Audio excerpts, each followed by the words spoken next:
प्रभु यीशु मसीह के महान नाम से आज के दिन के लिए मैं प्रभु को धन्यवाद देता हूं। आज का आप लोगों के लिए उत्साहित करने वाला वचन सबोपदेशक उसके 8वें अध्याय उसके 6वें वचन। सबोपदेशक 8वें अध्याय 6वां वचन इसमें लिखा है, क्योंकि हर एक विषय का समय और नियम होता है, यद्यपि मनुष्य का दुख उसके लिए बहुत भारी होता है। राजा सुलेमान इस विषय को, एक गंभीर विषय को सलाह के रूप में कई एक लोगों को देते हैं। वो इस प्रकार से कहते हैं कि आज्ञाकारी होना हमारे लिए एक बहुत बड़ी बात है।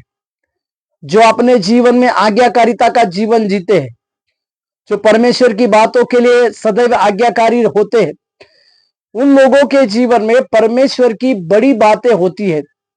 और जो आज्ञाकारिता में रहते हैं, परमेश्वर की बुद्धि उनके जीवन में चली आती है और परमेश्वर उनके जीवन में कार्य करता है। और एक विशेष बात को वहां पर लिखता है कि परमेश्वर ने हर एक विषय का एक समय रखा है।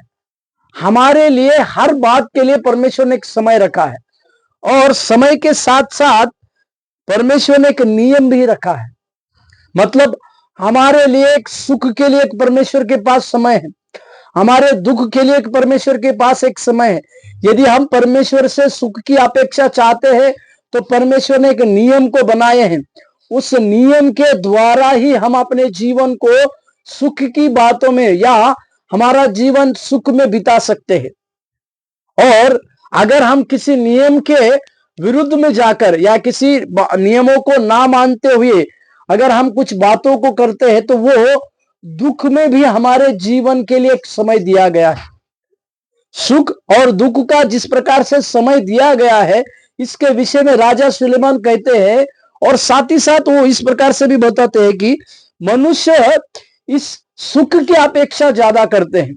मनुष्य को खुशहाली भरे जीवन की बातें ज्यादा लगती है, मनुष्य को ज्यादा सुख चाहिए बोलकर लिखता है, परंतु उसके आगे में उसके दुख जो है बहुत भारी होता है। किसी मनुष्य के लिए एक दुख का समय जब चलता है तो उस दुख के समय को वो झेल नहीं पाता। वो दुख का समय उसके लिए बहुत भारी होता है। इसी के लिए मेरे प्यारो, परमेश्वर की उस बातों को आप और अब समझने पाए कि परमेश्वर ने एक नियुक्त समय को रखा है, परमेश्वर ने एक समय को दिया है। उस समय के अनुसार हमारे जीवन में सारी बातें होगी। इसी के लिए हम परमेश्वर से आज सवेरे इसी प्रकार की प्रार्थना करें कि परमेश्वर आपके समय में जो बातों को रखा है और आपने जो नियमों को हमारे लिए दिया है, उस नियमों का पालन करते हुए हम अपने जीवन को जिएंगे। प्रभु आपको आशीष दे। धन्यवाद।